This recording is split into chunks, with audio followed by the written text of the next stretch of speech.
In homes across Britain, Come on, the neighbour. neighbour disputes are turning violent, Call the police now. and people are living in fear It's almost like we're living life in a prison now. of the nightmare next door. Tonight, a neighbour gets violent with a 70-year-old woman. He came at me like a raging bull, wild and angry. One man's dream sanctuary becomes a war zone. I was terrified when I saw them heading towards me, 3 dogs. And there's a flasher in the midst on the Essex coast. The sort of man that would do that sort of thing has obviously got to be a pervert.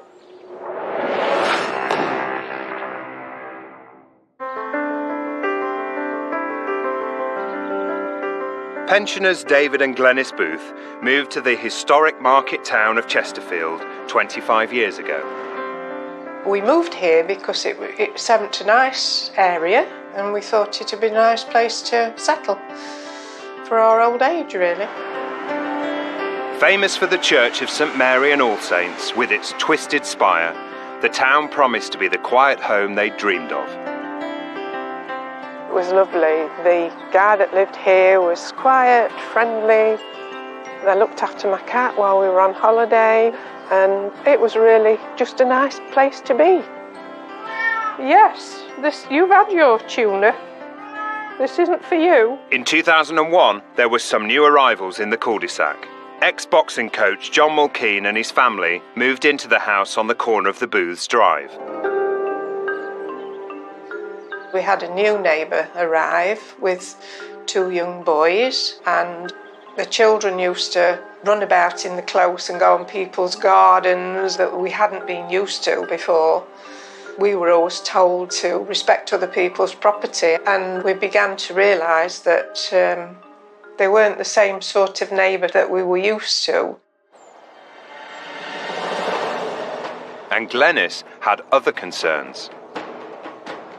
The bushes here were hanging over the drive and catching the car. They belonged to the new neighbour, and I thought it was polite to go and ask if I could cut them back.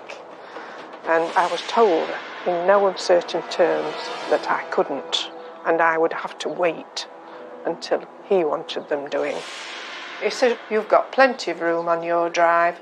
I realised then that it wasn't going to be an easy ride for us. Determined to clear her drive, but not wanting to make a fuss, Glenys trimmed the bushes herself. I thought I was being neighbourly and doing a favour. Bushes dealt with, the couple felt Mr Mulkeen was blocking their drive in other ways. This is the sort of thing he does. He'd put his bins out and he'll make sure they're over our drive to stop us getting out with the car. We have to remove them so that we can now get out of our own property. John Mulkeen denies all of Glenys's allegations and recalls things differently. His words are voiced by an actor. At no time, in all the years I've lived there, have I heard of a wheelie bin issue. The Booths have never discussed this with me in that time, and considering we regarded each other as friends, I find this comment bizarre. He admits when he first moved in, the Booths did make a scene about his bush, which was witnessed by others on the street. It was hanging over their drive by 2 inches. But, if that bothered them, I would respect their feelings and keep my plant levels within the boundary. With the Booths taking care of their driveway, an uneasy peace settled on the street, and Mr Mulkeen says he was not aware of any other problems with his neighbours. But one evening, after a trip to town, the Booths got the shock of their lives. We came in, it was bright. It was like daylight in here. It was a 400 or 500 watt floodlight that was shining directly into our lounge. I couldn't believe how bright it was. It just lit the place up. Well, I went straight to the window and pulled the curtains over to block it out because it was so bright, it was blinding, in fact. The light seemed to be coming from Mr Mulkeen's back garden, and it stayed on until 11:30 p.m. This is where the light was installed. It was installed there, and it was so hot, it burnt a hole straight through the trellis. My personal view is that the only reason you could put a light like that wasn't no good to yourself was to intimidate us, to make us uncomfortable and make us feel that he was taking charge of us. I did have a halogen light on my decking for washing and cleaning our mountain bikes after winter rides, which is every week. It was too hot and I replaced it the next day with a different one. I don't see how the Booths think that was about them. Feeling the spotlight into their front room was harassment by Mr. Mulkeen. Glenys called the police,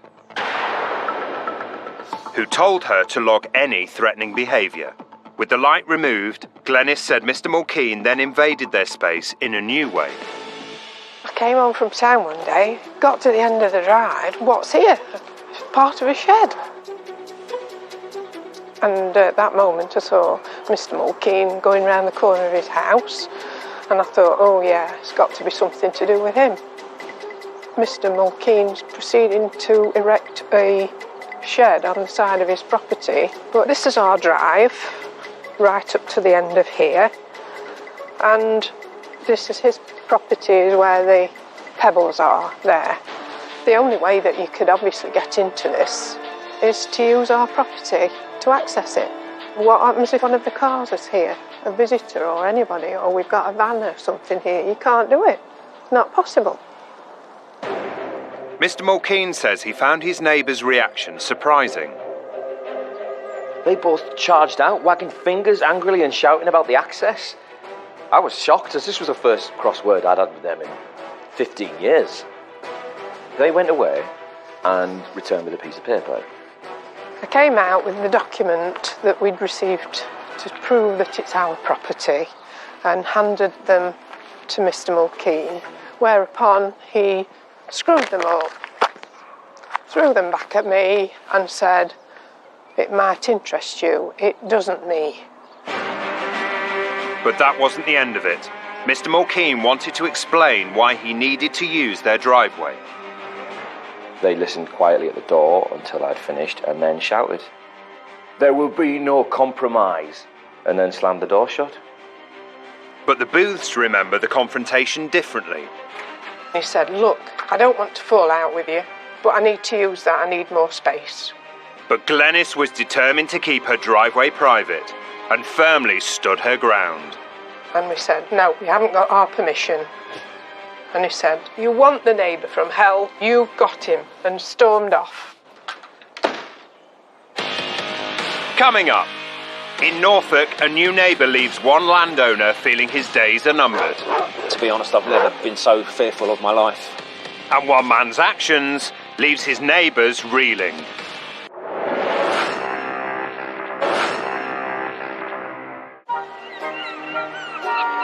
Frinton-on-Sea by the Essex coast. With little over 2,000 households, it's a peaceful place. And just what Bob Clough was looking for in his later years. I wanted somewhere that was quiet, not too many youngsters about, people of my own sort of age. I came and viewed this place and I liked it straight away. As the new man on the block, Bob was in his element. And even fresh friendship wasn't far away, in the shape of neighbour Michael Last. I hadn't been here very long and he introduced himself to me, and we seemed to have a common sort of liking for old cars, classics and things like that.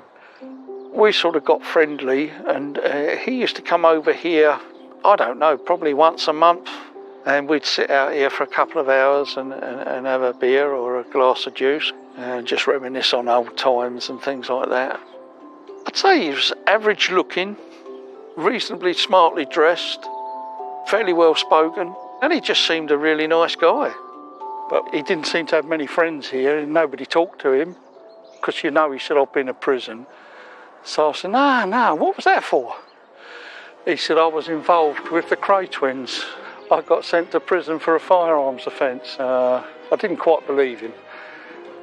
Although Bob was dubious about his new friend's gangster connections, his past did hold a sinister secret that would soon come to light.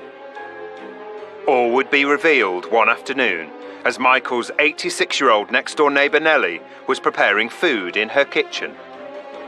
The first that I'd heard about Nellie was the police knocked on my door the following day.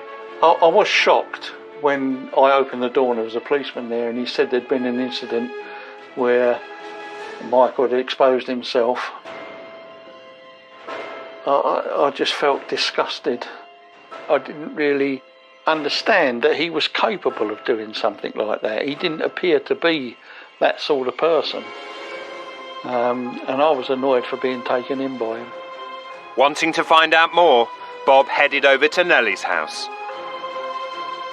We're in Nellie's kitchen now. Nellie was at the sink here, and she looked up and saw Michael, head and shoulders only, or like waist up, in the window, just there.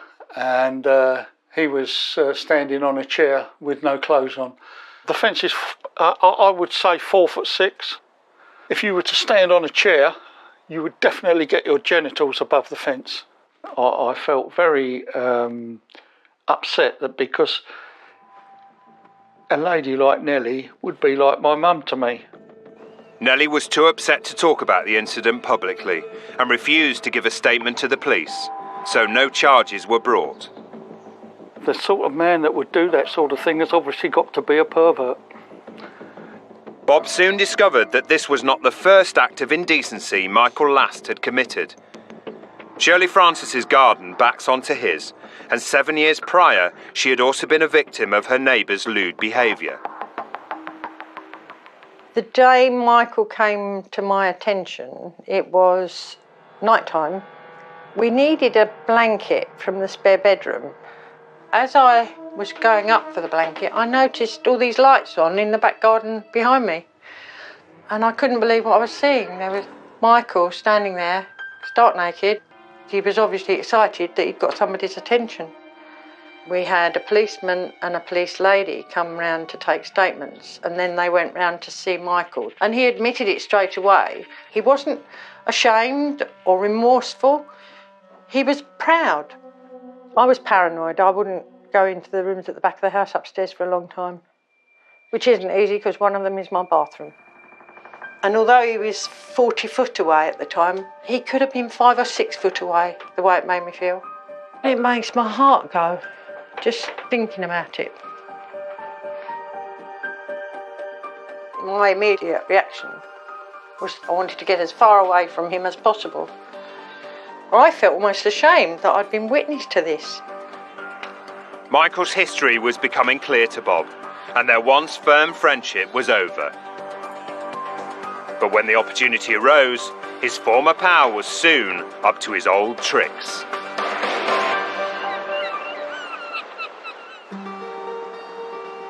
Michael Argeroux found the perfect setting to escape to. But when he got the wrong neighbour, his little piece of heaven became a little piece of hell.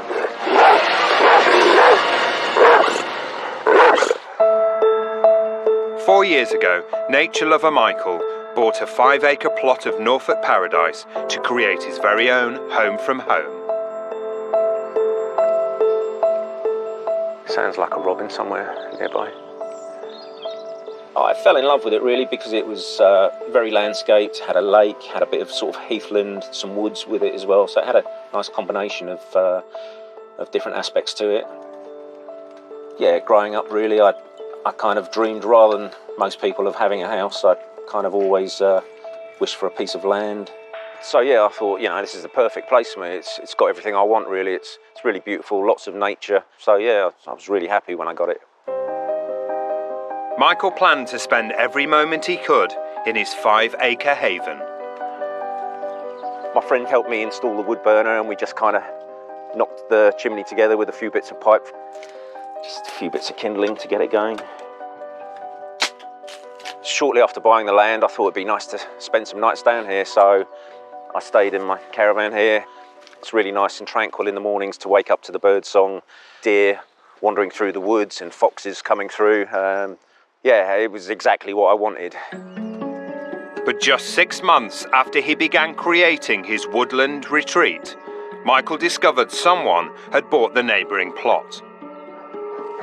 I was here one day, one afternoon, with a friend, and we were just kind of chatting, and when I glanced up, I noticed this man standing over at the fence line there. He was on the other side of the fence, just kind of standing, staring. I had the feeling that he was just kind of spying on us, you know.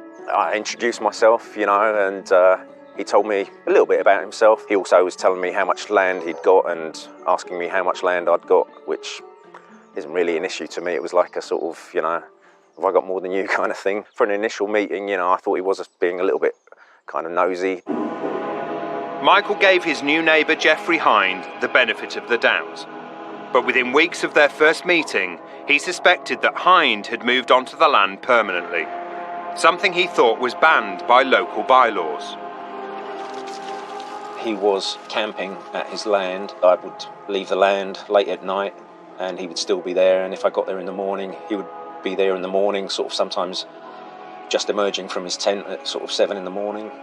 Michael Argerou says he contacted the council purely to check the rules, and they confirmed that living on the plot wasn't allowed. Shortly after, Mr. Hind did confront me about it and said that I grassed him up, and I said, well, no, I didn't, because intentionally I hadn't done that. I was just inquiring for myself. With relations with Geoffrey Hind cooling fast, Michael became concerned about the arrival of more new next-door neighbours.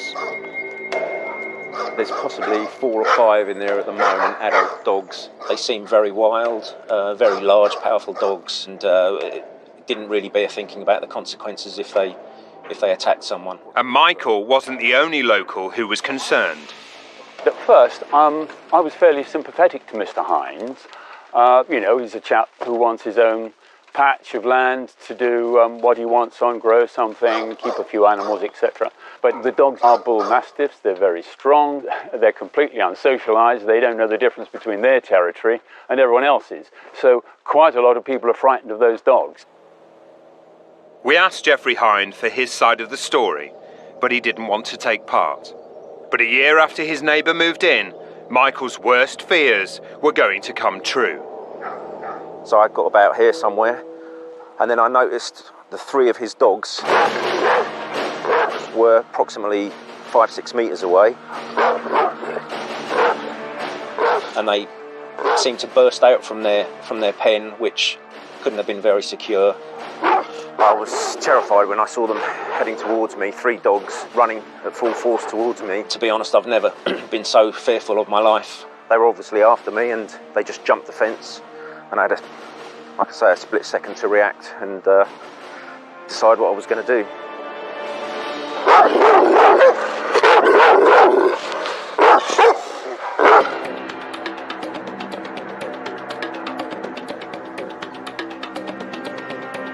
In Chesterfield, David and Glenys Booth's quiet life had turned into a nightmare after a series of arguments with their neighbour John Mulkeen about their driveway. To threaten to be a neighbour from hell, you don't know what to expect from someone. And so we were worried and scared, because who knows what it could do. The Booths decided they needed to keep a watch over their property 24 hours a day and installed 4 CCTV cameras. Here's our neighbour coming down the drive to check the cameras out. And that's when we saw Mr. Mulkeen with his thumbs up, as much as to say, well, you're never going to stop me doing this. I will continue. Mr. Mulkeen carried on using their driveway to access his shed. The Booths had had enough. We went to see the solicitor and explained what had happened. He told us he was trespassing, it was not allowed, it was our property solely.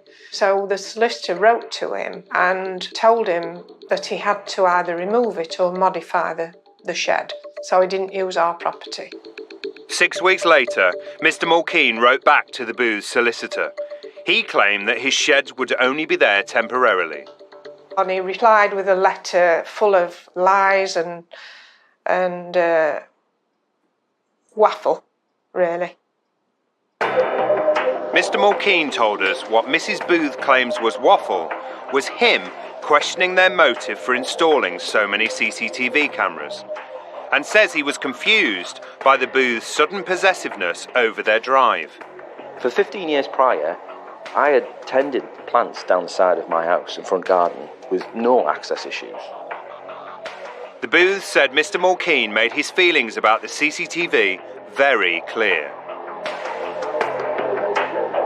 As soon as we opened the curtains, that is staring at us, as you can see, right in front of your eyes. It's an eyesore. It looks awful. I think Mr. Mulkeen thinks exactly the fact that we've got cameras, you're looking at me, I'm looking at you, but in a different manner. And that's what that's all about as far as I'm concerned. But look at it, it's an absolute eyesore. I have placed another fence panel up to try and stop what their cameras can film for my own privacy. It's all I had in the garden at the time, as it was what my sons used for archery practice.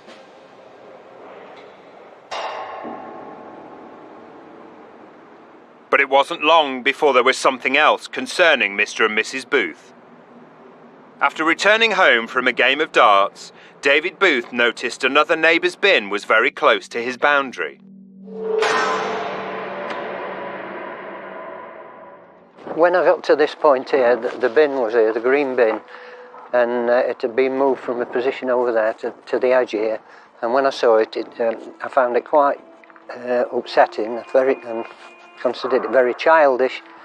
So I banged it 3 or 4 times. And then I shouted up to the windows and I shouted childish. So I went and I said, "Come on, David, that's not like you, come in." The owner of the bin ignored David's banging, but one of their other neighbours was quick to respond. I noticed that the light was on outside and Mr. Mulkeen was there. So I looked out of the window, saw Mr. Mulkeen.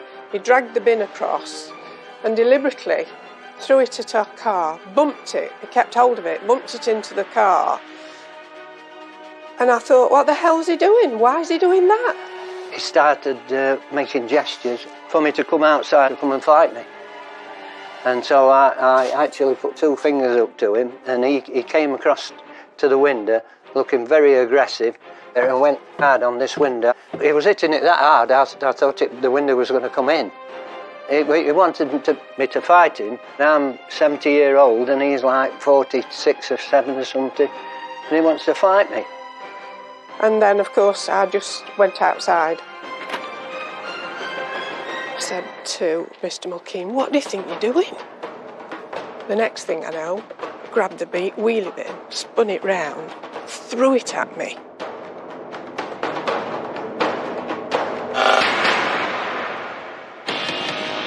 Coming up, the peace in Norfolk is shattered when tempers flare. Understand? I'm asking you. I'm understand. I'm asking you. You want a problem now? here. And in Essex, one neighbour's shocking past comes to light. Everybody round here wants to see the back of him. They don't want him here anymore. He is the neighbour from hell.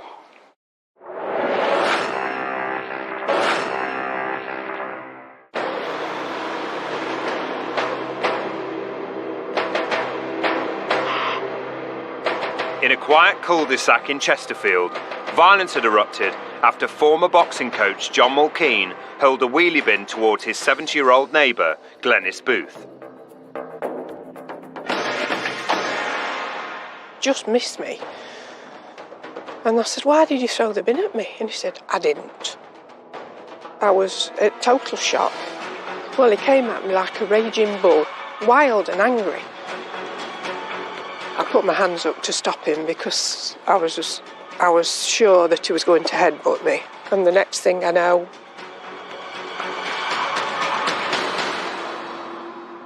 he pushed me violently and he threw me to the ground.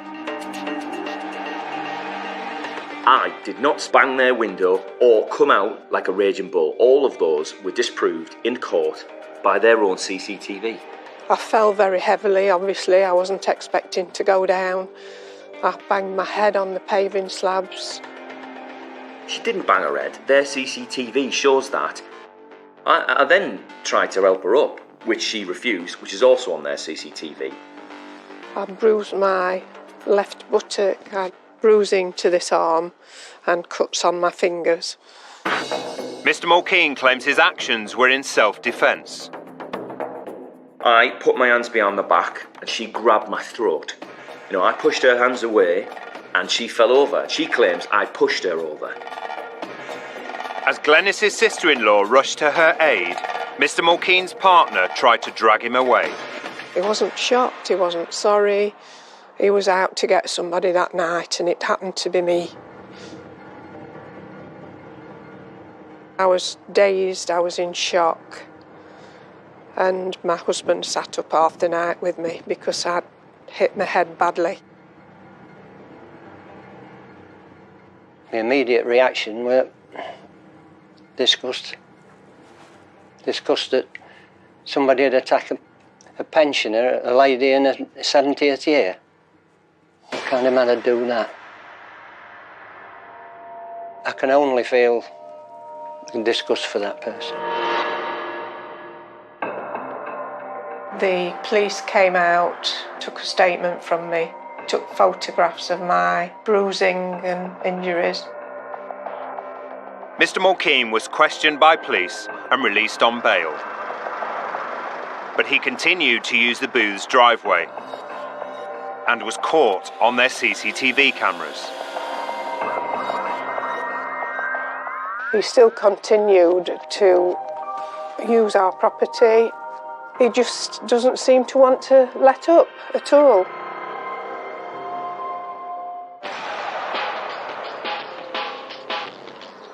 On an isolated woodland plot in Norfolk, Michael Argyroux had been cornered by 3 escaped bull mastiffs belonging to his next-door neighbour, Geoffrey Hind. I quickly grabbed a log such as this that was completely rotten, not much use. I was swinging the stick around trying to keep them away, and they were snarling, moving in and out, drooling, and I thought, well, you know, I don't stand a chance here. If one gets me down, then they're all going to have a go at me. When the dogs were momentarily distracted, he grabbed his chance. So at that point, I kind of ran over here, but looking back, they'd suddenly noticed and they were right behind me again. So I just had to jump over here, but I caught my leg as I went over. I was shaking. I mean, these are probably 10 stone dogs each, and you know, the 3 of them together, if they'd got me down to the ground, probably would have ripped me apart. So I ran over here as quickly as I could, managed to get in just as the male dog was about to jump over, got inside the caravan and shut the door as quickly as I could. So, trapped in his own woodland sanctuary, Michael says it was some time before he got a phone signal to text his neighbour. 20 minutes later or so, Mr. Hind arrived and just kind of shrugged it off and laughed about it, saying, they won't hurt you, you know, they're all right. Which, to be honest, I didn't feel they were safe. I was still shaking from it.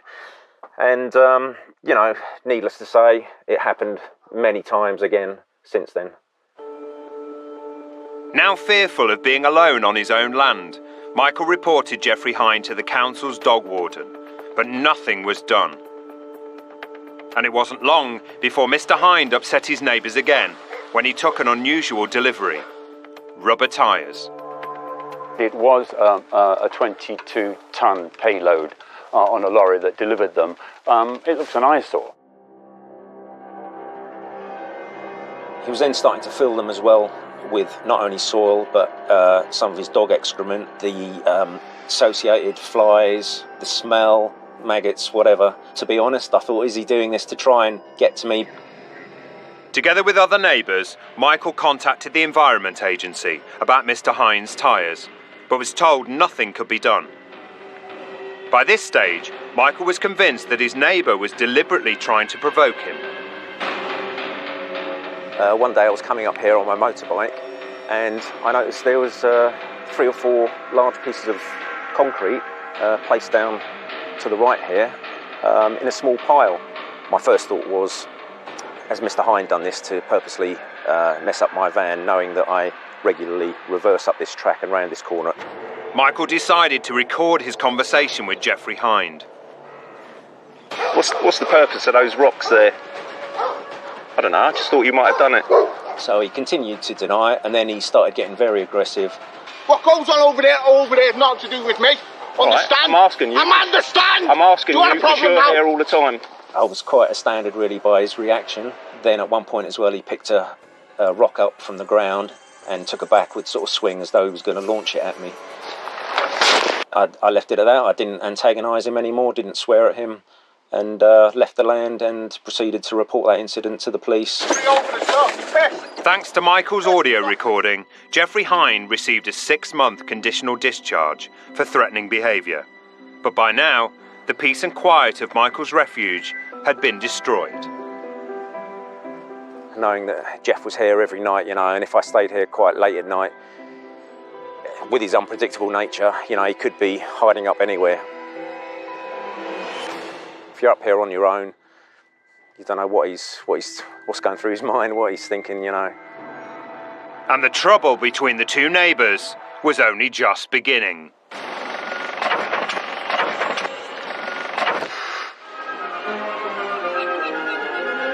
In Frinton-on-Sea, retiree Bob Clough had thought he'd found his perfect home. And alongside that, he'd also found a friend in Michael Last. I didn't know anybody in the area. It was nice to have somebody to talk to. But this friendship was about to take a dramatic turn. Whenever he was on the front of his property, I used to totally ignore him. I think he knew then that I knew all about him. Michael Last's penchant for performing in public had turned Bob and his other neighbours against him. I was so shocked. He was standing on a chair with no clothes on. I feel so let down by him, really. Despite the fact that Michael's behaviour had cost him his friendship with Bob, months later, he was at it again. We were putting a curtain rail up in the bedroom. It was a Saturday about 4 o'clock in the afternoon. Anne's house backs onto Michael's garden. She is asked not to be shown in this programme. Michael started to wave to us, which we just totally ignored. He kept on disappearing into his property and then coming back out again. Each time he came out, he seemed to be wearing less clothes. He just kept going on and then started to play with himself. I think my husband went downstairs and phoned Bob. He said to me, the pervert's performing again. I don't know what to do. And I said, best thing we can do is call the police. I said, but I'll come round with my camera and we'll try and get some evidence on film. I looked through the Venetian blinds and I could see Michael in the garden. I got the camera out, took a few photos. He was absolutely stark naked. He also at one stage put on a white shirt and took it off and made hand gestures to me to remove my top. He's actually standing there performing an indecent act. I said, we got him now, Anne. I said, he won't get away with this now. With the charge of indecent exposure and photographs of the offence supplied to the police, Last pleaded guilty. The court heard he had a history of exposing himself when he was drunk.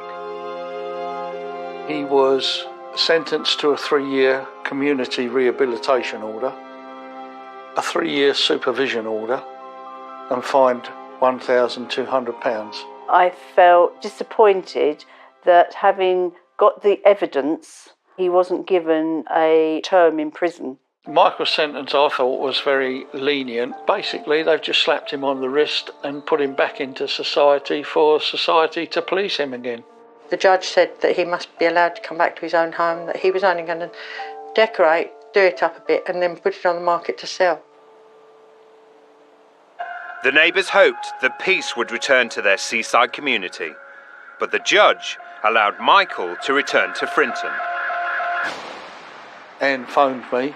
Bob, she said, he's performing again, I don't know what to do. I said, oh, don't worry, I'll phone the police. I said, and they'll come straight round to you. I had walked up into the bedroom to use the computer and all the curtains were open. He pulled all the curtains back, took the net curtains down and was standing on a chair. His head was very high up in the window so that his genitals could be seen. I found his actions quite disgusting and didn't really want to look, so once the police arrived, I just walked away. They immediately went round there and arrested him. This time, Michael Lass received a 15-month prison sentence. And what came to light was that his history of indecent exposure could be traced back over 4 decades. It wasn't until he exposed himself to Anne that we found out that he'd been doing this since 1972. We don't know when he's coming back for certain, but we know that he will be coming back. This was supposed to be our final forever home. If we were to try to put it on the market with the laws of disclosure nowadays, nobody would even consider buying this house with a neighbour like Michael behind. Everybody round here wants to see the back of him. They don't want him here anymore. He's caused so much upset. He is the neighbour from hell.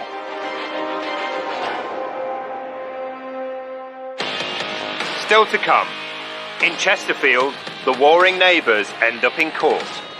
To say that I attacked him was absolutely ludicrous. And fists fly in Norfolk.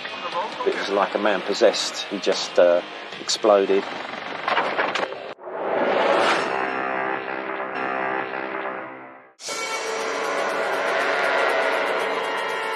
In Chesterfield, former boxing coach John Mulkeen and pensioner Glenys Booth had an explosive nighttime confrontation. 4 months later, Mulkeen was charged with assault, which he denied, and in December 2015, his trial came to court. They said I attacked him and he was protecting himself. I mean, you've only got to look at the width of him. How could I possibly do anything to hurt him? With the Booth's CCTV footage as evidence, Mulkeen was found guilty of assault by beating and given 60 hours community service. He also had to pay Glenys £100 compensation and was given a restraining order, meaning he can't contact her directly or indirectly for a year. I'm worried that when the year finishes, that he'll start a campaign again against me. And what can I do about that? I think 1 year was, well, certainly not enough in my mind. We've been going through this for over a year anyway. And just to give him a year then, well, not very good at all. I'm very disappointed.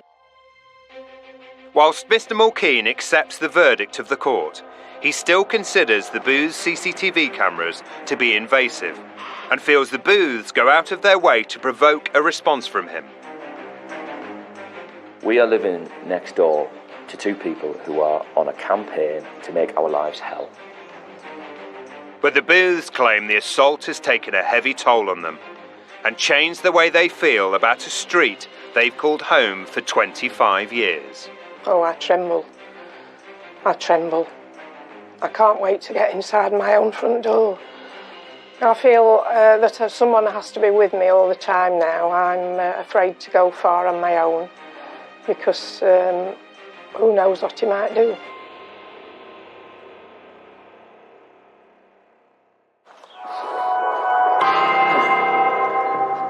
In Norfolk, Michael Argeroux was afraid to go to his own woodland retreat after threats and aggression from next-door neighbour Geoffrey Hind and his bull mastiff dogs. Because he sounded like a man possessed, and I thought, he's definitely a threat. Having shared neighbouring plots for 3 years, Michael started recording Mr Hind whenever he was on his land.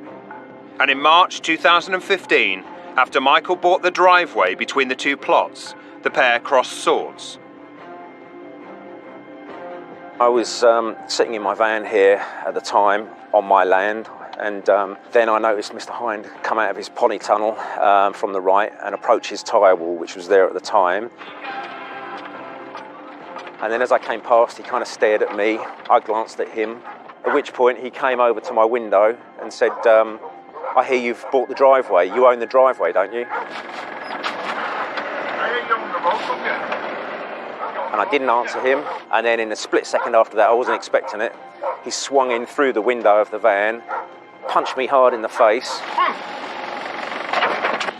My head sort of thrashed back, and I think he landed maybe 2 or 3 before I really knew what was going on, to be honest. Yeah, it completely came out of the blue. It was like a man possessed. He just exploded. There's a little bit of blood from my lip that splattered onto the rearview mirror. He split my lip open. Right down. Michael says the camera stopped filming when he grabbed it to get away from Jeffrey Hind. When Michael reported the incident to the police, they were more interested in other footage on the camera, which showed that Michael had been filming Jeffrey Hind. This is the 4th of the 3rd, 2015. They informed me that they were going to issue me with a caution that I apparently had harassed Mr. Hind for approximately the past 3 years or so. I couldn't believe that. I then refused to accept the caution because I know I've done nothing wrong, and I said, fine, I'll go to court to defend my name. Michael now faced harassment charges and a court battle. I knew, obviously, that I was innocent, but still you hear horror stories of when things go wrong and you get charged with something that you haven't done. In March 2016, Michael appeared at Norwich Magistrates Court. Totally positive result, no case to answer, acquitted.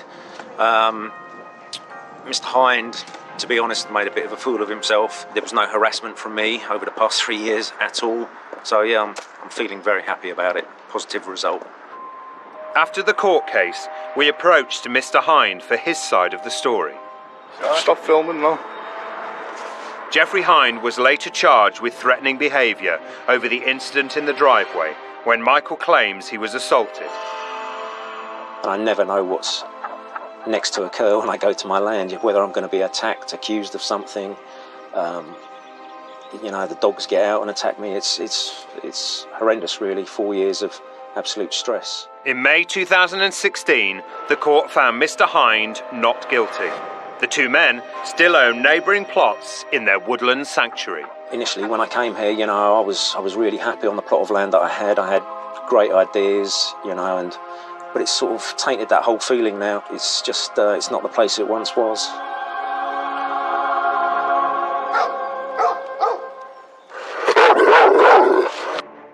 Have you got a nightmare neighbour? Get in touch at channel5.com/nightmare neighbour. I'm watching you, don't worry.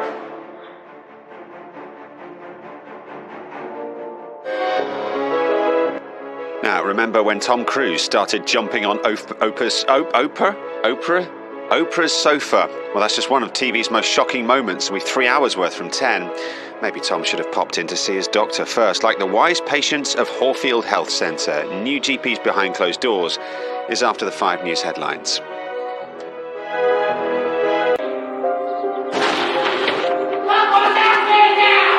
Can you go, please? In homes across Britain, Scum of the neighbour. disputes among neighbours are out of control. Come on, smashing again. Call the police now. With battle lines drawn, people fight back against the nightmare next door. Tonight, a 13-year feud on a Norwich council estate. Literally, if I could pick my house up and move it, then I would. A party palace in Winchester gets out of hand. We've been really unlucky to live beside people who use their house like a pub. And in the East Midlands, neighbour wars explode. This will end with one of my family being taken out of here in a body bag.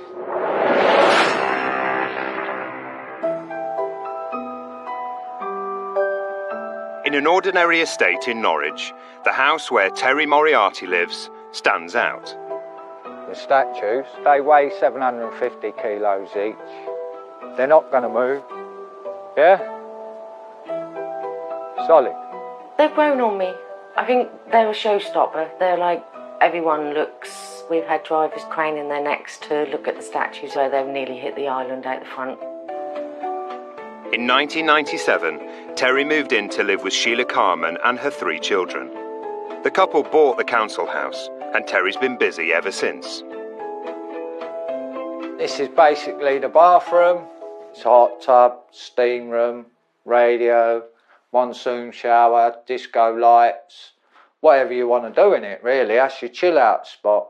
Another quirky little thing, another thing like off the wall. As well as improving his home environment, Terry considers himself a force for good in his local community. Terry will support anyone that will get up and work, but those that won't help themselves, I won't help.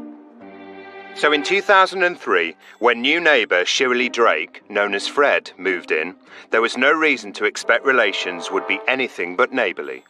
And Fred told us on the phone that Terry even helped her set up house. Yeah, I'd come to his house, and then he let me have wardrobe and drawers as well. Everything was fine for a few years. She'd come in mine, I'd look after her kids, my kids played with her kids, and everything was fine. But after 2 years, Terry and Sheila say Fred Drake's behaviour changed overnight. She'd start with her loud music, she'd have parties out the front, alcohol any time of the day or night. Always partying. And there's always people around in the front garden. It was like 24/7 party house.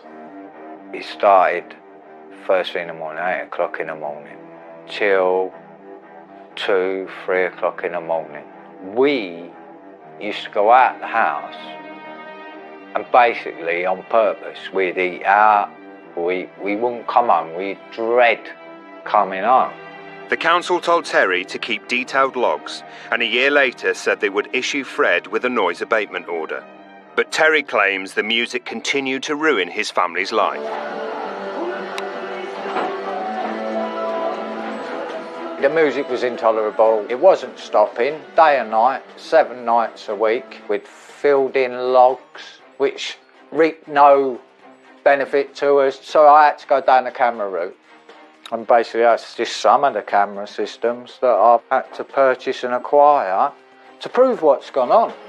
Right, today's Saturday. Over the months that followed, Terry began to spend hour after hour collecting video evidence. It's gone all day again.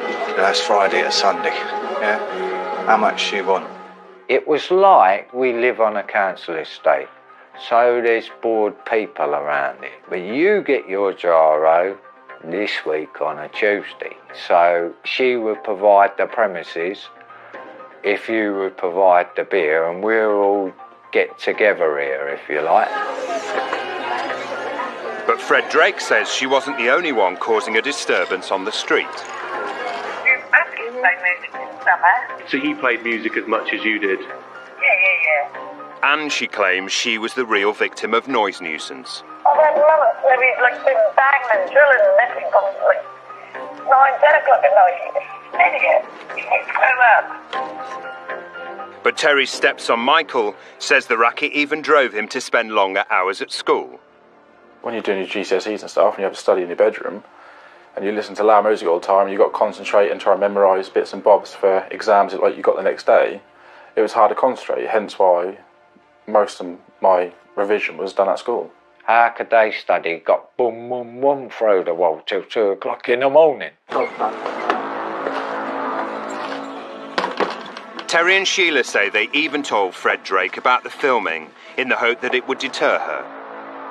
I said, look, Fred, I'm recording you now. This has got to stop. She walked straight out the house, you're a paedophile. Because I've got cameras on my house and I'm watching her kids. He claims that you called him a paedophile? No, he's a fan. Oh man, what needs to grow up? I just think this little boy is a fan. When we brought her in and showed her the cameras and all that, and we told her that we're not putting up with the noise from the music and everything like that, the next day, wham, music up full blast, it didn't bother her at all. Here we go again.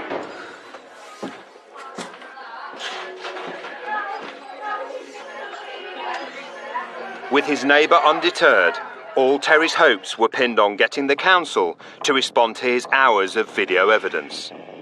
I give the council this footage. I spend the money on the equipment. You can't get out of what I've done. They sent me a letter back saying it's admissible because it's not their equipment. I mean, where'd you go? Honestly, what do you do? Where do you go? Or is someone on this planet trying to, like, create violence or something like that? Coming up, a neighbourhood dispute ignites. I was watching and the flames and the smoke puthering through, and it was just unbelievable. And a Winchester garden makeover destroys a friendship. The digger had actually come into our garden and was in our garden.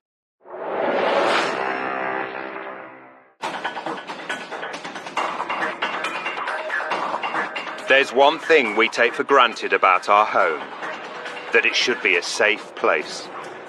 But what happens when your next door neighbour has a temper? It's almost like we're living a life in a prison now. It's not a home anymore. It really is like a prison.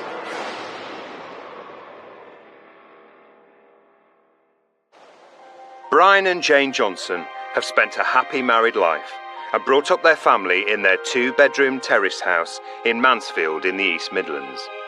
Yeah, it was lovely to live here when we first moved in. We were very proud of the house, the garden, try and keep it all nice and everything. And we got on well with all the neighbours. All the kids played together. We had birthday parties in our house. And it was a really, really nice community. But after 23 years, the Johnsons got new next-door neighbours, 40-year-old Jason Hedges and his wife. When Mr. and Mrs. Hedges first moved in, yeah, everything was fine. I think we got along well, quite friendly for a while. But after 9 months of chit-chat over the garden fence, things changed. The first incident that we had with our neighbour, I was outside doing the rabbits, and I looked up and I saw Mr. Hedges painting the outside of his house with some red paint. Because we'd been getting on all right with him, I just said, be careful you don't get any of your red paint on my white windy frames. A seemingly innocent remark was about to reveal a new side to their neighbour. And he just let loose with the most tremendous threats and violence. He was shouting at me. It was just totally unexpected. Yeah, I just couldn't believe it. I couldn't say anything because I couldn't believe that just saying that to him would cause him to go off like that. So then he turned his attention to me and started shouting and swearing at me, threatened to smash my glasses through my face, threatened to jump over the fence and come and smash me in. The man was just crazy. Through his solicitor, Jason Hedges told us he was upset because Jane Johnson told him he wasn't allowed to do his painting. He denies shouting and swearing, but he admits that he told Brian, get your dog on a lead and get her inside. I instantly thought, well, I don't want anything to do with this situation again. I'm not going to put myself in this position, so basically stopped talking to him. The Johnsons began to stay out of their neighbour's way, but 2 months later, there was an incident which meant avoidance was no longer an option. I was coming out of my house. By the time I got to my car, Mr. Hedges had come round the corner of the houses and he was fuming. Totally irate, very loudly shouting, swinging a hammer. He looked up from the ground when he was walking and he saw me. We looked eye to eye. He grabbed hold of the hammerhead and pulled it close to his chest. I think he was trying to disguise the fact he actually got a hammer with him. There was no way I was going to try and drive past him while he seemed to be in that frame of mind. What Brian didn't know was that minutes earlier, Mr. Hedges had violently attacked the owner of a kebab shop round the corner. The man came in with a hammer on his hand, and then he's shouting and swearing at me. And he came really close. He hit the freezer, and then he hit me with a hammer on my head, you know. And Brian soon found himself the focus of attention. The police came to my house and said to me, are you willing to be a witness in court? I said, well, yes, if that's what it needs. When Brian agreed to be a witness and give his statement, I thought it was the right thing for him to do. I realised this man who had verbally threatened us on the garden was capable of a lot more than that. Brian was now committed to testifying against the neighbour he already feared. Knowing full well that it's the person that lives next door, You sort of get the feeling this could end up going very badly wrong for you.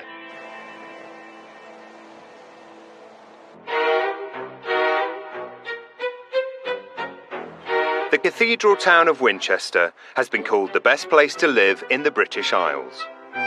So local residents are rather used to their quality of life. And that's just what Mairead Whiting and her family were expecting when they moved into their new home 5 years ago. I think my focus in life is my family, trying to protect them, trying to make sure that they do the best that they can. And I think I'm quite an ordinary person, really. It's a lovely area. The neighbours are lovely. There's sort of a mixture of older people and families. We've been really happy here. And from the start, Mairead and her family got on well with next-door neighbours, Lyon McLean and Susie Wallace McLean. So on the day that we moved in, Lyon and Susie came round with a bottle of wine and a card. Subsequently, we got on very well. We would talk over the garden fence and we'd been to drinks parties. So it was a good, amicable relationship and we felt we had good neighbours. But 3 years after they first met, Lyon and Susie told Mairead's husband Paul they wanted to carry out some garden renovations. Paul was just outside. Lyon leaned over and said to him, we want to take the hedge down and we're going to put a fence back up. So he said, that's fine. There was no reason for us to say no. But shortly after giving their neighbours the go-ahead, Mairead received a peculiar warning. I was going to work one morning and the neighbour on the other side of Susie and Lai came up to me and said, I hear you've agreed to take your hedge down. You were really foolish. We've had loads of problems with them. And the strength of how it was expressed was really surprising to me. But because we haven't had any problems with them, to be honest, I just dismissed it, got into the car and drove to work. But once the fence between the two gardens was taken down, Mairead was to remember her neighbour's words. So I was working from home and I heard the noise of their digger, which wasn't unusual because they were having the works done in their garden, but it was coming closer and closer. When I looked up, the digger had actually come into our garden and was in our garden.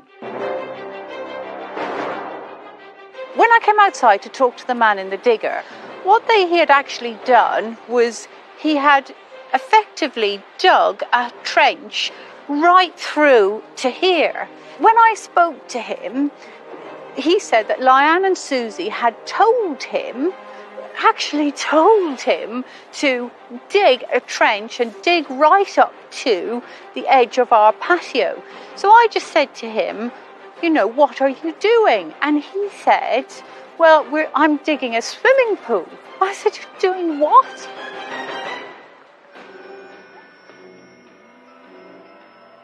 I was rattled. I absolutely couldn't believe it. The fact that they were building a swimming pool without telling us, and then on top of that they thought it was okay to effectively trespass into our property. Lyon and Susie McLean didn't want to be interviewed for this programme, but by law, they didn't have to inform their neighbours of their plans for a lap pool. But Mairead was furious her friends hadn't told her in advance, and now they even seemed to be avoiding her. I saw that Lyon and Susie had noticed that we were having a conversation and they had come out into the patio. So I walked towards them to talk to them about it, and they looked at me, turned around and went back into their house. The conversation I'd had with the neighbour around the corner came to mind. The minute that they walked off, at that second, that moment, I thought, I've got a problem here. Not knowing what else to do, Mairead wrote her neighbours a note and received a polite reply. We assured you, and so did our builder, that the ground on your side of the fence would be filled in to level it off. We sincerely wish to maintain an amicable relationship so that our lives are not made unnecessarily unpleasant. But by the time the pool was completed that summer, communication had stopped altogether. And Mairead says there was a new problem. I wouldn't say that I was necessarily fussy or picky, but I think that you should consider your neighbours. What Lyanne started to do was to use it at 6:30 in the morning. Effectively, we were been woken by the sound of this pool. If you can imagine a body of churning water, it's not ear-splitting, it's just irritating. But Mairead's irritation would turn into something stronger when she discovered the next phase of the McLean's grand garden plan.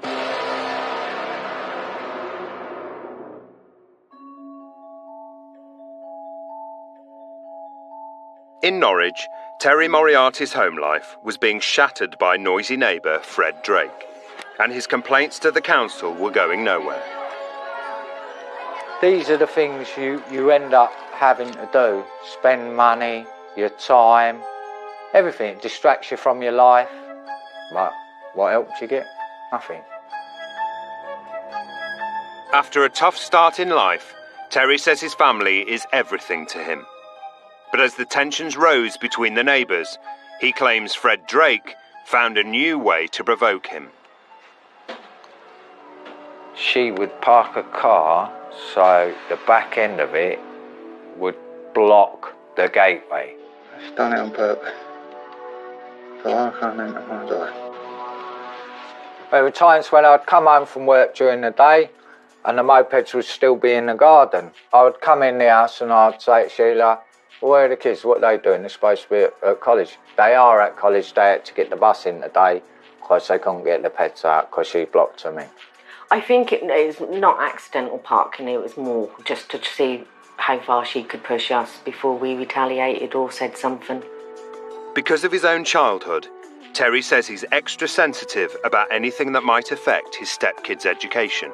To pick on me, because I put cameras up and all that, direct your anger, direct your frustration, everything at me, that's fine. I can handle it. But when you start doing it to me kids, that's a different story. That's a different matter. You're overstepping a mark there. In other words, you're baiting me. Terry admits that he began to park his own van in a way that would make life awkward for Fred Drake. What's good for the goose is good for the gander. Yeah?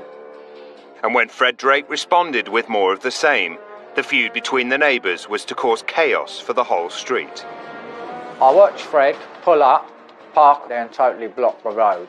She got out the car, she walked into the front garden, walked in the house, got a can of beer, come out, started, well, the music was on, as always, and when people pulled up, couldn't get through the road, I started bibbing.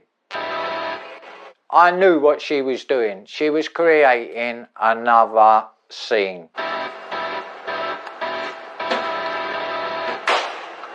Basically, I rang the police, grabbed my video camera and just went outside like this. Took a seat and basically started filming. I'm waiting for the old Bill now. Here's the car to get the garden cut. You'll be able to do that when the old Bill get here. Shut. Yeah, well, there you go. Right. She got telling me all I got to do is move my vehicle that had been there for 2 months. My boy can't get out in the morning when you lot park there. What, do you think it was done on purpose? And because it can't get nowhere, she turned around and goes, you're nothing but a paedophile. So you're not a paedophile? Yeah? Is that what you're going around calling people, is it? No. Slander. Calling people a paedophile, is that what you're doing? You know you've got a camera watching there. So is that what you go around doing, calling people names? Huh? Is that what you do? You're all gone quiet now, ain't you? Fred Drake says it's Terry Moriarty who started the problem. I think you'll find if anybody on the road, you know, if anybody, you don't look no one parking anywhere near here. Someone parks outside his house, he'll park the other side of the street and no one can't get through. She's lucky I didn't jump the fence, put her in the ground. You know, I should have. She can't get no lower. She tried to get me as low as what she is, and it ain't working, mate. Simple as. Terry says that the police didn't arrive, and Fred Drake eventually moved her car.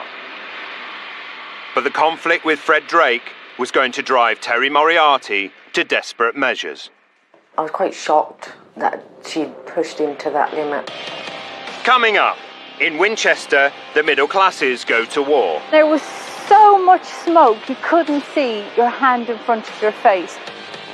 And violence, fire and abuse leave one couple living like prisoners. From 6 o'clock at night, the doors basically locked up and we don't go out.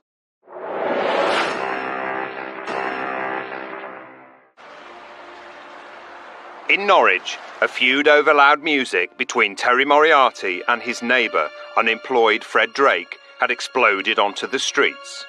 It's attack, attack, attack, from word go.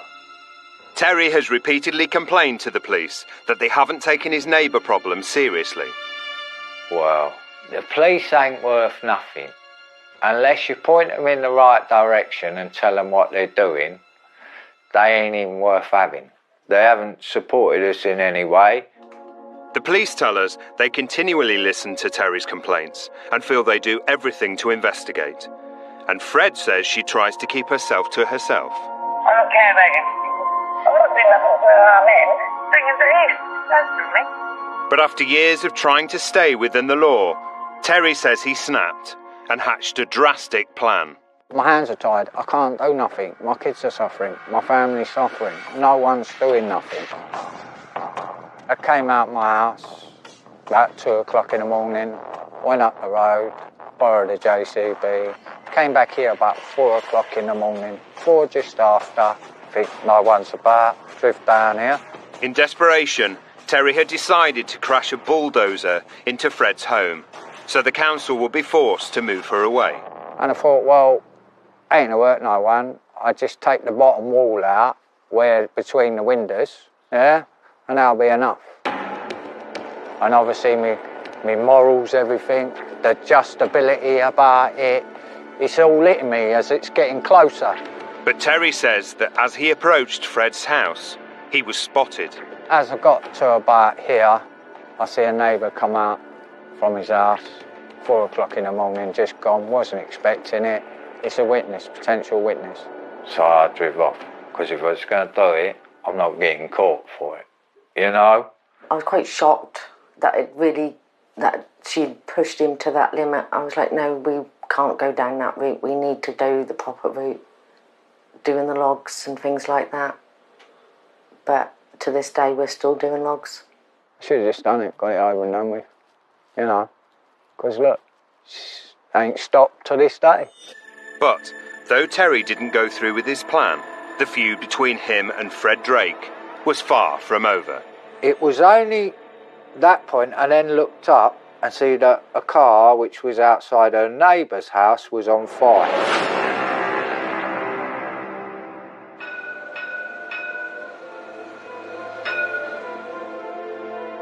In the East Midlands, things were hotting up for Brian Johnson after he had agreed to give evidence against his neighbour Jason Hedges when a local cafe worker was attacked with a hammer. If I'm totally honest, I was actually thinking of pulling a statement before we got to court. But I decided it's ridiculous. I got to go ahead with going to court and doing everything legally possible to get it known what's going on, because the man can be extremely violent. Jason Hedges claimed it was not a hammer, but a walking stick, but was found guilty of having an offensive weapon, damaging property, and assault by beating. He got a community order, a curfew, and an electronic tag, but no prison sentence. A few days later, Brian Johnson encountered his neighbour again. Mr. Hedges is stood the other side of the fence on his yard. He shouts, "Grass, grass. I eat grasses. This isn't over." There's no way that I class myself as a grass. I class myself as a witness. But I definitely took that to mean that he was going to try and get his own back on me some way. Mr. Hedges told us that he did make a remark about grasses, but that it was to his wife in private and not directed at Mr. Johnson. He says Brian should have come to him if he had a problem. But Brian and Jane Johnson felt they had no choice but to take precautions. I've installed CCTV, haven't I? We needed some kind of evidence in case anything did happen. But the couple say that the CCTV doesn't seem to worry their neighbour, and there are times when they feel too intimidated to step outside the house. We don't use the garden a lot at all now. It's basically just a place for the rabbits. We go out, feed them in the morning, and that's all it's used for nowadays. You just don't go out there in fear of whether anything's going to happen from next door. And if we do go out, we'll go out in the car. We try not to walk past our neighbours. With the car as their lifeline to the world outside, one morning, Jane Johnson made a frightening discovery. I got close to it and I felt it as well. I could tell that it had actually been burnt. It was a scorch mark.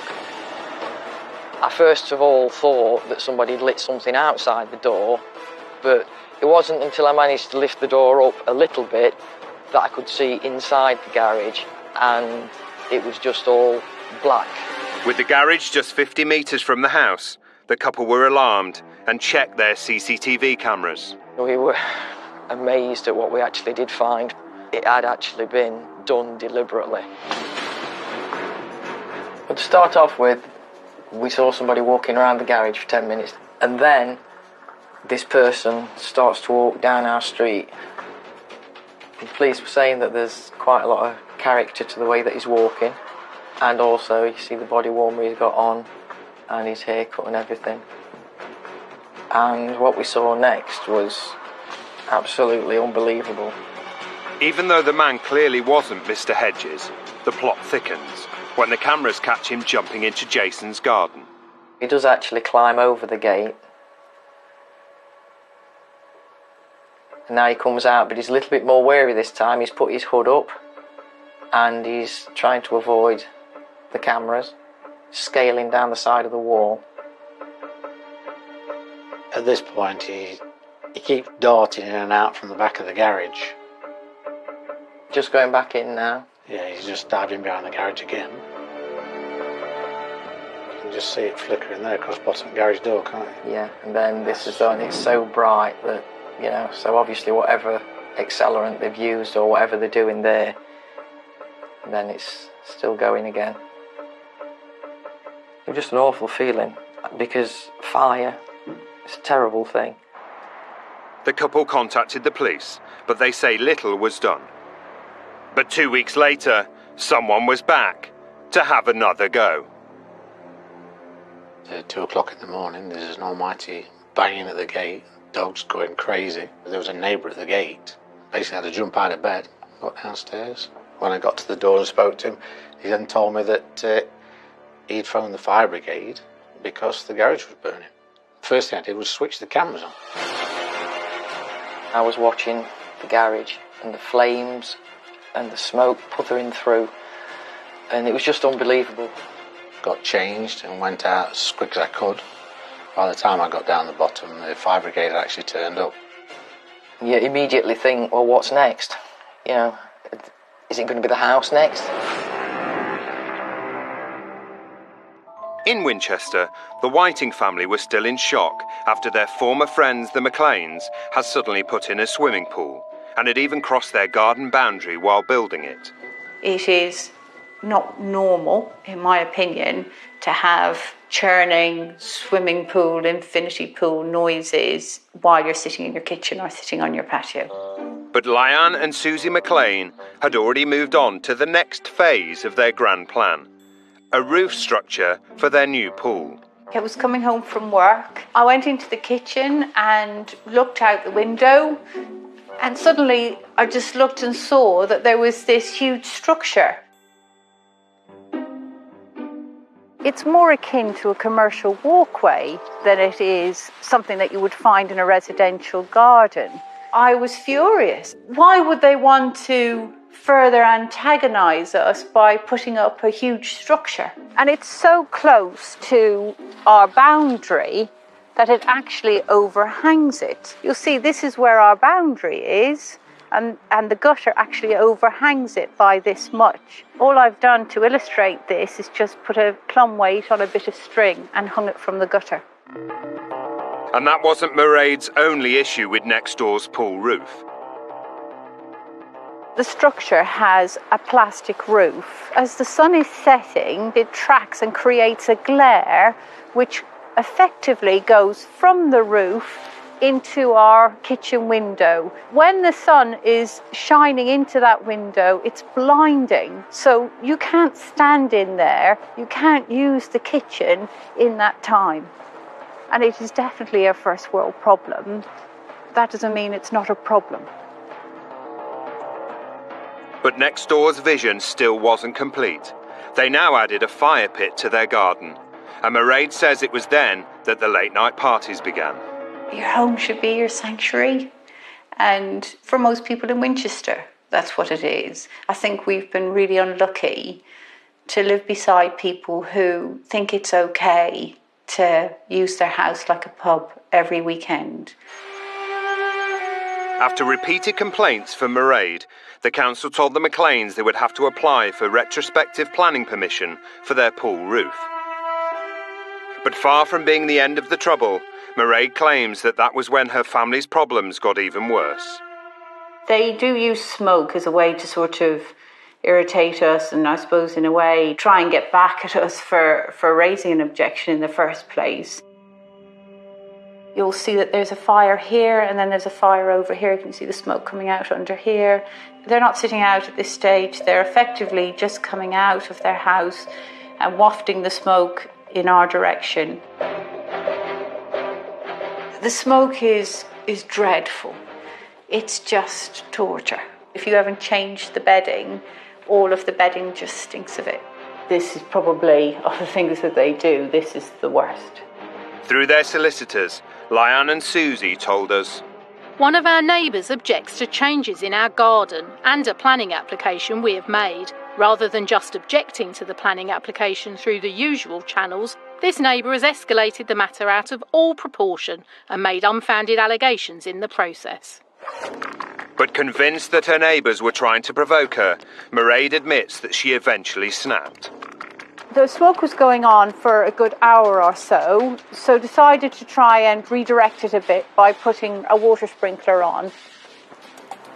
You know, if you can imagine that there's smoke coming over here, it just acted as a bit of a screen. It doesn't go further than just touching the leaves of those trees, but over time, I'm sure it was wetting the fence and then making their seating area wet. They were shouting at us and saying, you know, turn it off. And we said, well, we'll turn it off if you take the smoke away, which they didn't. And we were just at a bit of an impasse. And probably in all of the things and all of the time that we've had these problems with them, that's probably the only bit of retaliation I've ever done. With tensions rising in the once idyllic neighbourhood, Mairead convinced other residents to get together to complain. And 18 months after the structure was built, the council came back with a verdict.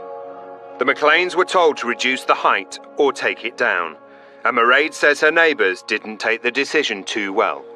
It was 1:30 in the morning, we heard screaming. We went to the window and Lyanne was standing in the middle of the garden, just repeating over and over again at the top of her voice, nocturnal parties, and just repeated it over again. And it was words that we had used in our planning objection. The McLeans are now objecting to the council's verdict on their pool roof, and they told us they will comply with the decision of the planning authorities. But Mairead Whiting fears she won't be getting her quality of life back anytime soon. I feel I would like some peace. I don't want to be smoked out of my house. I don't want to be the subject of abuse and late night noise and glare off roofs. I just want neighbours who behave in a neighbourly way, I suppose. Still to come, neighbour relations in Norwich go up in smoke. Did you set alight to their car? No. Have I ever done anything to them, attacked them in any way, shape or form? No. While CCTV reveals a potential suspect in the East Midlands. Straight away, I said to Brian, that's the arsonist.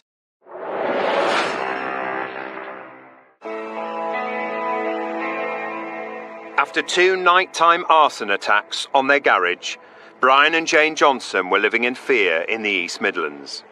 Every time I see that video, with them explosions. That's what turns my stomach every time. I have never seen anything like that. And to happen on a little friendly street, it's just horrendous. From their CCTV, the couple could see that although the suspect clearly wasn't neighbour Jason Hedges, he did jump into Mr. Hedges' garden just before the first fire. After the second fire, the police sent a forensics expert to examine the footage. She spotted loads, didn't she? Yeah. She spotted that the guy had got no gloves on before he went into next door. That when he comes out of next door, he's got gloves on and he's got a bottle of some kind of liquid in his hand. She spotted things that we'd never seen. And she pointed out to us that our neighbour is actually up at his window pulling the curtain back for quite a long time. But we'd been concentrating on the fire so much that we hadn't noticed. On the advice of the forensics officer, the Johnsons now checked back through all the video before the fires. And one figure grabbed their attention. Straight away, I said to Brian, that's the arsonist. He's got same coat on, everything. He came with Mr. and Mrs. Hedges and got out his car and went in. So we contacted the policeman, didn't we? The police agreed that the man looked similar to the character in the footage. And they arrested him on 2 counts of suspicion of arson. That's right. That was on a Sunday, I think. And to our amazement, on the Monday, he's back next door. Been bailed. And I was absolutely amazed by that and couldn't believe it. No charges were brought because of lack of evidence. And Mr. Hedges' solicitor says Jason denies any knowledge or connection with either of the fire incidents. But the Johnsons have felt vulnerable ever since Brian gave evidence in Mr. Hedges' trial for the violent assault at the takeaway. It was a very naive thing going to court. It doesn't matter how many police officers turn and say you've done the right thing, you've done the proper thing. They're not here living this situation. From 6 o'clock at night, the door's basically locked up and we don't go out. Now blockaded in their own home, the Johnsons' only view of the street is through their CCTV cameras. And everything they see about Jason makes them worry more. They drugs busted him, for want of a better word, and he was found to be growing cannabis, and they removed plants and growing equipment from the property. And after the drugs raid, the street seems to have become even more unsafe after another neighbour put up a poster calling Jason Hedges scum, resulting in a terrifying screaming match between the two men.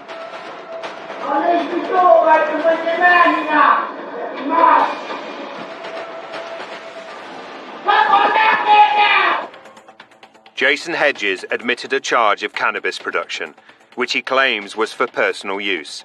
He was convicted of using threatening behaviour, but didn't get a prison sentence.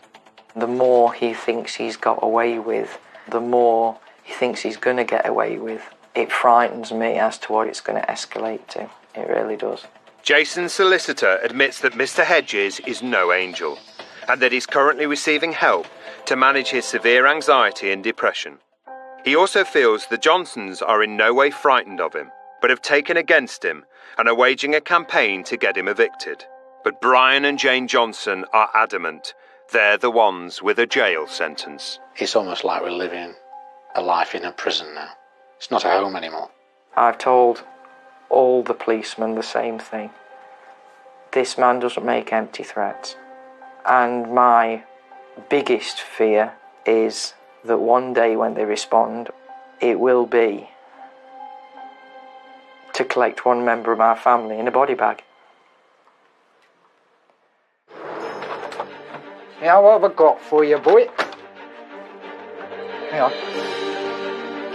In Norwich, feeling he was getting nowhere by playing by the book, Terry Moriarty had stopped himself from driving a digger into next-door neighbour Fred Drake's house just in time.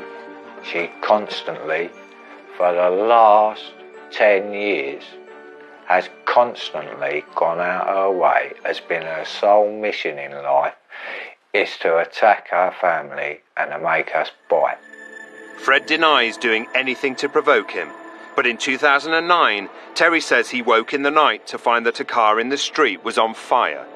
I didn't comprehend any of it. I remember shouting, "Sheila!" I picked up my jeans, put them on like that. I'm getting dressed at the door. Obviously, my head's racing, yeah? I'm linking together what woke me up. Got to the front door. I unlocked the front door and I just opened it this far. I basically said, "What are you doing?" Her partner turned around and said to me, "I know you had something to do with that." I said, "Oh, get a life." Terry says that shortly afterwards, he overheard Fred Drake talking to the police who had arrived at the scene. So she turned round and said to the traffic officer, "I saw my neighbour set fire to that car." Did you set alight to their car? No. Have I ever done anything to them, attacked them in any way, shape or form? No.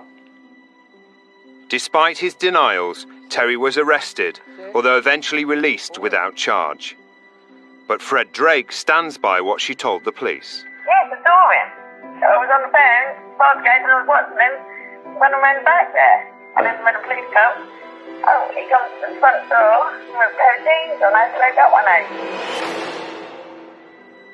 With the feud now running for well over a decade and growing ever more bitter, neither Terry Moriarty nor Fred Drake seem able to let it go. He tried, but he'll never succeed. They live in a pond, a stagnant pond, a self-pity of that they're happy to live their life in that dirty water because they're happy to live their life living off others, putting others down that actually progress to try and stop them progressing, and they just keep swimming around in it. Yeah. Have you got a nightmare neighbour? Get in touch at channel5.com/nightmare neighbour. Next time, two neighbours turn a peaceful street into a battleground. There was something wrong, something had snapped in their head. And a driveway dispute leaves neighbours at war. When they started barricading my door, my reaction is to hit back. And don't forget, we've new Nightmare Neighbour next door Thursday night at 9. And there's more with a barking dog that's driving one neighbour to distraction in just a moment. Stay with us.